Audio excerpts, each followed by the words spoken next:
A gente vai falar sobre aplicação de escala. E eu sei que várias pessoas têm muitas dúvidas sobre, professor, eu preciso aplicar a escala, como que eu faço para aplicar a escala? Eu travo na hora de aplicar a escala, não consigo aplicar a escala, eu fico com medo de aplicar a escala e errar, tocar a nota fora, voltar na nota fora. Então tudo isso envolve um dos fundamentos que a gente vem estudando desde a semana passada, certo? Sobre a rítmica. Então a gente precisa entender que tudo que eu for aplicar no meu baixo aqui, no braço do baixo, tudo que eu for fazer dentro da música, nós baixistas, eu me enquadro nisso, tanto eu quanto vocês, a gente precisa ter o domínio da rítmica, pelo menos entender o que é rítmica, como é que funciona, para que eu consiga fazer isso dentro do tempo e também consiga fazer modificações. Inclusive uma pessoa até mandou na minha caixinha hoje do Instagram: professor, por que minhas frases sempre soam parecendo um robô, muito quadrado, e eu queria deixá-las diferentes? Também entra nesse assunto, porque se a gente tem o domínio da rítmica e da harmonia, a gente consegue modificar nossas melodias e encaixá-las no braço do baixo. Então não é difícil, não é difícil. O que a gente precisa ter em mente? Primeiro, para eu conseguir colocar uma escala dentro da música, eu preciso entender qual que é aquele acorde. Lembra que a gente falou sobre acorde? Inclusive ontem a gente teve uma live sobre campo harmônico. Eu preciso entender o que é um acorde, ou seja, por exemplo, vou pegar um acorde aqui de Ré maior, ó. Tem um acorde de Ré maior, certo? Ó, Ré maior, não é uma nota. Ah, uma nota Ré. Eu preciso saber qual que é esse acorde. Por quê? Se eu quero colocar uma escala dentro dessa música, por exemplo, se eu quero aplicar essa escala dentro de qualquer música que eu for tocar, eu preciso entender se esse acorde é maior ou se esse acorde é menor. É o princípio, galera, é o princípio. Porque se eu sei disso, eu sei quais são as possibilidades de escalas, tríades, tétrades, inversões, modificações, arranjos que eu consigo aplicar dentro daquele acorde. Porque se eu não sei disso, eu jogo no escuro. E o que acontece quando você joga no escuro? Você começa a colocar notas que não fazem parte daquele acorde. E aí começa a criar toda aquela parada de desafinação. Aí você toca a nota fora, o pessoal te olha com cara feia. Aí você toca a nota fora, você trava, você começa a ficar com a mão dura, você começa a ficar inseguro. Por quê? Porque você não conseguiu sacar isso. Então, cara, a primeira coisa é você identificar. Por exemplo, aqui tem um acorde maior. Deixa eu deixar mais agudo aqui para vocês ouvirem. Aqui eu tenho um acorde maior. Logo, se eu sei que eu tenho um acorde maior, eu sei que dentro desse acorde eu tenho a escala maior desse acorde, certo?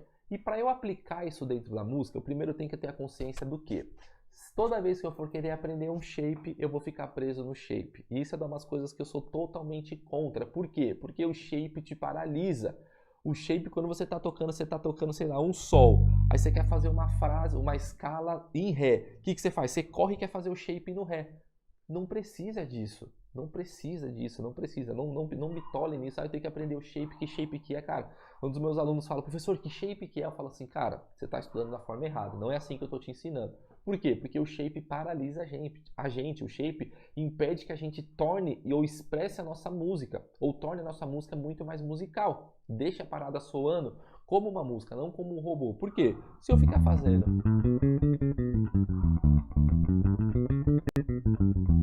isso daqui dentro da música, vai ficar muito robótico. Mas o que eu preciso sacar aqui? Primeira coisa, a música que a gente vai tocar aqui, ela está numa tonalidade de Lá maior, certo? Então a gente vai direto no acorde dessa música. Então a gente tem um acorde aqui de Lá maior dessa música, certo? Lá maior aqui ou Lá maior aqui, indiferente. Logo eu sei que eu tenho a escala de Lá, certo?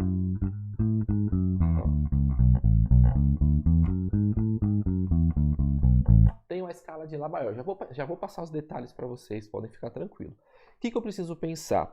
Eu quero que vocês pensem junto comigo e entendam minha linha de raciocínio para vocês verem como a parada vai destravar a mente de vocês. Para evoluir um ano e 3 meses, tem que começar a virar a chave na mente, destravar a mente e vocês vão chegar lá. Qual que é o lance? Se eu tenho uma escala de Lá maior e eu sei que essa música ela está dentro da tonalidade de Lá maior, eu vou focar somente nas notas da escala dessa música. Eu não vou muito me preocupar com shape. Eu quero saber de shape. Shape não adianta. Shape não é musical. E eu vou focar em aprender essas notas da escala. Então, se eu tenho uma escala de Lá, eu vou ter as notas Lá, Si, Dó sustenido, Ré, Mi, Fá sustenido, Sol sustenido e tem o Lá oitavado, certo? Tranquilo? Douglas, você está fazendo o shape. Eu estou fazendo só o shape só para demonstrar para vocês o lance da escala. Mas em breve a gente vai entender melhor sobre isso daqui. Então a escala de Lá maior, anotem aí. Eu tenho as notas Lá, Si, Dó sustenido, Ré, Mi, Fá sustenido, Sol sustenido e o Lá de novo aqui, certo? E aí vamos supor o seguinte, a música que a gente vai tocar aqui hoje, ela fica nos seguintes acordes. Ela fica aqui, ó, Ré maior, certo? Depois ela vai para Lá maior e depois ela vai para Mi maior. Ó, presta atenção, a música que a gente vai tocar aqui hoje, ela fica em Ré maior, Lá maior e Mi maior. Só que, se eu sei as notas da escala de Lá ou do campo harmônico de Lá, se eu sei os acordes do campo harmônico de Lá, eu vou focar em cada uma desses acordes ou cada uma dessas notas da escala, que é Lá, Si, Dó sustenido, Ré, Mi, Fá sustenido e Sol sustenido, beleza? Então qual que é o lance? Eu entendi aqui a escala que eu preciso tocar. Agora eu vou fugir dessa parada de shape. Por quê? Porque se eu quero tocar shape, eu vou ficar sempre tocando a mesma coisa, sempre preso. E a ideia é a gente ser musical. Vamos supor, ó, na música eu vou estar num Ré e depois eu vou ir para um Lá, certo? Para eu usar uma escala, eu posso pensar de duas formas. Eu posso pegar a escala, aplicar dentro do mesmo acorde, ou eu posso pegar a escala e fazer ela como transição de um acorde para o outro. Então vamos lá, eu estou no Ré e eu vou para o Lá. Eu estou no Ré e eu vou para o Lá. Eu quero usar a escala como uma transição, como se eu fosse caminhar através da escala entre um acorde ou outro. E aí o que eu penso? Se eu estou tocando um Ré e eu quero ir para o Lá, eu não preciso pegar e fazer a escala partindo do Lá. Não preciso, não tenho que ir para o Lá para fazer a escala e nem tenho que começar a escala do próprio Ré. Eu já estou no Ré, eu não preciso fazer a escala do Ré. Eu tenho que fazer para que a parada funcione musical, para que saia dessa coisa quadrada, eu tenho que começar a partir dessas escalas das outras notas que também fazem parte dessa tonalidade.